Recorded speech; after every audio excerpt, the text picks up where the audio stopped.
Binaba na sa signal number 2 ang Santa Ana, Cagayan mula sa pagiging signal number 3 dahil sa Bagyong Leon. Maki-update tayo sa lagay ng panahon sa lalawigan sa unang balita live ni Jonathan Andal. Jonathan. Igan, wala nang ulan, ambon na lang nararanasan namin dito. Pero makulimlim pa rin ang kalangitan natin. Hindi na rin malakas yung mga hangin, yung hangin na humahampas dito. Pero malakas pa rin po yung alon. Storm surge yung naging problema kahapon dito sa Santa Ana, Cagayan. Ito pong kinatatayuan ko, yung community dito sa Barangay Sentro na pinasok po, tinamaan ng storm surge. Ito po sa likod ko, kubo po ito.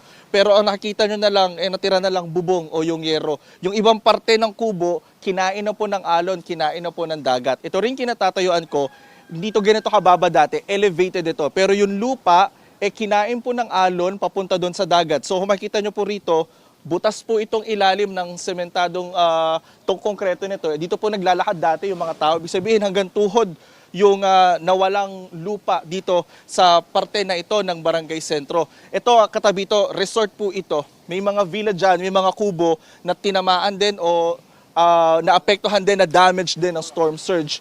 Ito po yung alon, ipapakita ko sa inyo ngayon. Malalaki pa rin po yung alon dito sa may Santa Ana.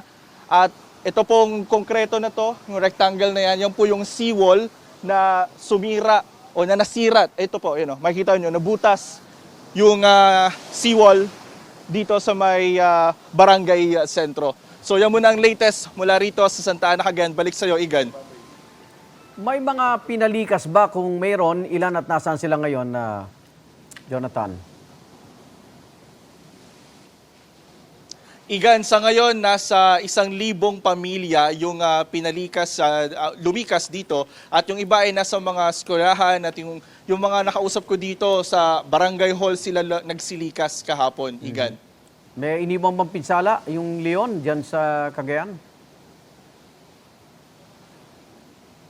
Yes, ito. So far, ito yung nakikita nating pinsala. Storm surge ang nakasira ng mga structure dito sa may Santa Ana, Cagayan. Ang problema po ngayon ng Cagayan Provincial Government, wala na silang calamity fund. Kaya wala na silang pampagawa sa ngayon, wala na silang pondo para ipagawa itong mga nasirang infrastruktura dito. Kaya nananawagan daw sila sa national government ng additional na calamity fund. Igan. Maraming salamat, Jonathan Andal.